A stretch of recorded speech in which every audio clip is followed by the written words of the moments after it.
vetro. Sì, ho visto. Se teneva botta questo eravamo salvi, è esploso. E non è filo, L'acqua che sfonda bocche di lupo e infrange i vetri, l'acqua che si insinua in ogni pertugio e danneggia elettrodomestici e auto. A quasi 40 ore dalle inondazioni, in via Montello a Giavera è ancora il momento della conta dei danni e della paura. Siamo disperati. Non sappiamo più che santi chiamare, chi chiamare. Il sindaco ci viene incontro, ci aiuta, ma è limitato anche lui. Non sappiamo cosa fare. Provvisoriamente tutti quanti ci si arrangia con delle paratie, sacchi e altre cose finché non si trova una soluzione. Ecco. Ognuno, diciamo così, corre ai ripari come... Sì, purtroppo sì.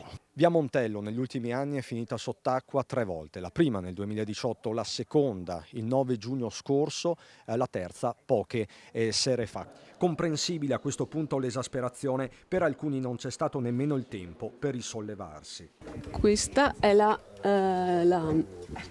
dove è arrivata l'acqua il 9 giugno e questa è quella dove è arrivata l'altro ieri. Ogni volta che piove, ogni volta che c'è una nuvola un po' più nera abbiamo paura e non sappiamo più cosa fare. E questo mentre continua a piovere, con il centro funzionale della protezione civile che ha prolungato a tutto sabato lo stato di attenzione per vento forte su area montana e pedemontana. Resta l'avviso di criticità idraulica e idrogeologica e resta quindi la paura come quella provata dal signor Aldo Lucchetta, che ha tentato di mettere in sicurezza il suo garage con dei sacchi ma non ha avuto il tempo materiale per farlo. L'acqua lo stava travolgendo. L'acqua mi arriva da qua e mi ho preso paura.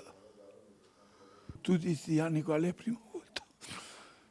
Garage, cucine da buttare, intonaci, ricordi di una vita. L'elenco in questo angolo di Giavera si allunga ora dopo ora. Arriva che è un fango e adesso ecco, io per pulire qua, per sistemare mi ci vogliono, non so, io 20.000 euro se mi bastano, no, non mi bastano, no.